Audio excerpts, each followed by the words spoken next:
നമ്മൾ ഈ അഴിമതിയെക്കുറിച്ചും അല്ലെങ്കിൽ പ്രതിപക്ഷ വാദങ്ങൾ നിരർത്ഥകമായി പോയ തുടർച്ചയായ ഒരു വർഷങ്ങളെക്കുറിച്ചും ഒക്കെ സംസാരിക്കുന്നു. നേരത്തെ അരുൺ ചോദിച്ചു, എത്രയോ കേസുകൾ ആരോപണങ്ങൾ നിങ്ങൾ ഉന്നയിച്ചു, ഒരെണ്ണമെങ്കിലും നിങ്ങൾക്ക് ആധികാരികമായി സർക്കാരിനെ പ്രതിരോധത്തിലാക്കും വിധം പൂർണ്ണതയിലെത്തിക്കാൻ കഴിഞ്ഞോ എന്ന ചോദ്യം ഇപ്പോഴും അൺആൻസേർഡായി നിൽക്കുകയാണ്. അതിനർത്ഥം അങ്ങനെ പറയാൻ കഴിയില്ല. പക്ഷേ ഇപ്പുറത്ത് ഈ വിവാദങ്ങൾ, നുണകൾ അങ്ങനെ തുടർച്ചയായി സർക്കാരിനെ വേട്ടയാടാൻ കൊണ്ടുവന്ന ഒരുപാട് കാലമുണ്ട്. അതിലൊരു വലിയ കഥാപാത്രമായിരുന്നു മുൻ ചാൻസലറും അതുപോലെ തന്നെ ഗവർണറുമായ ആരിഫ് മുഹമ്മദ് ഖാൻ. ആരിഫ് മുഹമ്മദ് ഖാൻ്റെ കാര്യത്തിൽ ഇന്നും സംഭവിച്ചത് എന്താണ്? അദ്ദേഹം ഇവിടുന്ന് എല്ലാം പോയിട്ടും കോടതികളിൽ സർക്കാർ ശക്തമായി തന്നെ അദ്ദേഹത്തിൻ്റെ നടപടികൾക്കെതിരെ ഫൈറ്റ് ചെയ്യുന്നു. ഇന്നും ശക്തമായ വിധി അദ്ദേഹത്തിനെതിരെ ഉണ്ടാകുന്നു. ശ്രീ ജയചന്ദ്രൻ, ഞാൻ താങ്കളിലേക്ക് വരുന്നതിനും സ്പെസിഫിക്കായ വിഷയങ്ങൾ വെച്ച് നമുക്ക് സംസാരിക്കാൻ ഒരുപാട് കാര്യങ്ങളുണ്ടല്ലോ. അതിൽ വ്യത്യസ്തമായ കാഴ്ചപ്പാടുകൾ കേൾക്കാനാണ് ചർച്ചയിൽ ആഗ്രഹിക്കുന്നത്. ശ്രീ ജയചന്ദ്രൻ, ഞാൻ അതിലേക്ക് വരും മുമ്പ് ആരിഫ് മുഹമ്മദ് ഖാന് ഇന്നുണ്ടായ ഈ തിരിച്ചടിയോടൊപ്പം തന്നെ തുടർച്ചയായി സർക്കാർ നിരന്തരം ഹൈക്കോടതികളിൽ പോയി അദ്ദേഹം എടുത്ത നടപടികൾക്കെതിരെ നേടിയിട്ടുള്ള നിയമപരമായ പോരാട്ടത്തിലെ വിജയത്തിൻ്റെ വളരെ ക്യുക്കായ ചില കാര്യങ്ങൾ ഒന്ന് കണ്ടുകൊണ്ട് ഞാൻ ശ്രീ ജയചന്ദ്രനിലേക്ക് വരാം. നമ്മളത് കാണേണ്ടത് കൂടിയാണ്. കാരണം വിവാദം എല്ലാവരും ആഘോഷിക്കും, പക്ഷേ ഇതുമായി ബന്ധപ്പെട്ട വിവരങ്ങൾ പുറത്തു വരുമ്പോൾ പിന്നെ അതെല്ലാം മെല്ലെ അങ്ങ് ഈ വസ്തുതകൾ കോടതികൾ പറയുമ്പോൾ ഇതെല്ലാം മെല്ലെ അടങ്ങും. അതാണ് നവംബർ 8-ന് 22-ൽ ഉണ്ടായ വിധി, 22 ഡിസംബർ 13-നുണ്ടായ വിധി, അതുപോലെ തന്നെ 2021 ഫെബ്രുവരി 16-നുണ്ടായ വിധി.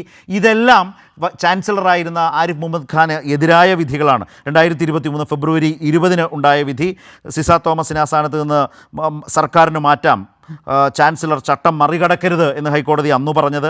അതുപോലെ 2023 മാർച്ച് 17-ന് KTU സിൻഡിക്കേറ്റ് എടുത്ത തീരുമാനങ്ങൾ സസ്പെൻഡ് ചെയ്ത ആരിഫ് മുഹമ്മദ് ഖാൻ്റെ നടപടികൾ ഹൈക്കോടതി റദ്ദാക്കി. മാർച്ച് 24-ന് സെനറ്റ് അംഗങ്ങളെ പുറത്താക്കിയ ആരിഫ് മുഹമ്മദ് ഖാൻ്റെ നടപടി ഹൈക്കോടതി റദ്ദാക്കി. ഡിസംബർ 12-ന് 23-ൽ തന്നെ കേരള സർവകലാശാല സെനറ്റിലേക്ക് ഗവർണർ ശുപാർശ ചെയ്ത 4 സംഘ് പരിവാർ അനുകൂലികളുടെ നിയമനത്തിന് സ്റ്റേ വന്നു. 24-ൽ തന്നെ മാർച്ച് 21-ന് കാലിക്കറ്റ് സർവകലാശാല VC-യെ പുറത്താക്കിയ നടപടി അനിശ്ചിതകാലത്തേക്ക് സ്റ്റേ ചെയ്തു. അതിൻ്റെ കുറേ കാർഡുകളാണ്, വിവരങ്ങളാണ് സ്ക്രീനിൽ കാണുന്നതിൻ്റെ തുടർച്ചയാണ് ഞാനിപ്പോൾ സൂചിപ്പിക്കുന്നത്. കഴിഞ്ഞ വർഷം തന്നെ മെയ് 21-ന് കേരള സർവകലാശാല സെനറ്റിലേക്ക് വിദ്യാർത്ഥി പ്രതിനിധികളായി മാനദണ്ഡങ്ങളെല്ലാം മറികടന്നുകൊണ്ട് 4 ABVP പ്രവർത്തകരെ നാമനിർദ്ദേശം ചെയ്ത ഗവർണറുടെ നടപടി ഹൈക്കോടതി റദ്ദാക്കി.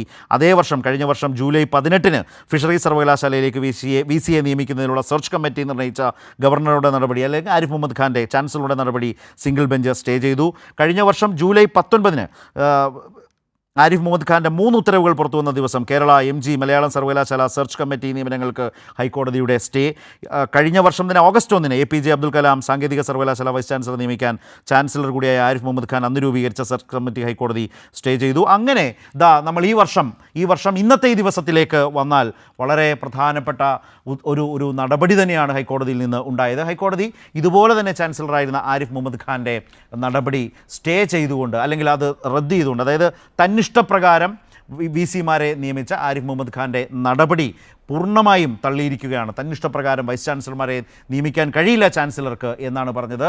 അത് VC നിയമനത്തിന് സർക്കാർ മുന്നോട്ട് വെക്കുന്ന ആ ലിസ്റ്റിൽ നിന്ന്, സർക്കാർ നൽകുന്ന പാനലിൽ നിന്ന് മാത്രമേ നിയമനം നടത്തൂ. ഇത് തുടർച്ചയായി സർക്കാർ പറഞ്ഞുകൊണ്ടിരിക്കുന്നു. മറുഭാഗത്ത് പ്രതിപക്ഷം, കോൺഗ്രസ്, പ്രതിപക്ഷ നേതാവ്, മുൻ നേതാവ്, SUC അടക്കമടങ്ങുന്ന save university forum, BJP, Arif Muhammad Khan, ഒപ്പം മാധ്യമങ്ങളും. ശ്രീ ജയചന്ദ്രൻ, ഇതായിരുന്നില്ലേ ഇതിനെ ആകെ നിർണ്ണയിക്കും വിധത്തിലേക്ക് ഈ നാട്ടിൽ?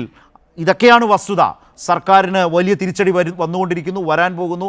സർക്കാർ പറയുന്നതല്ല ശരി എന്ന് തന്നെ വിചാരിച്ചും വിശ്വസിച്ചും ആധികാരികമായി സ്ഥാപിച്ചെടുക്കാൻ കഴിഞ്ഞ ഒരു കാലം കേരളത്തിലുണ്ടായിരുന്നില്ലേ ഈ വിധികളൊക്കെ ഹൈക്കോടതി ഇങ്ങനെ പറയുമ്പോൾ?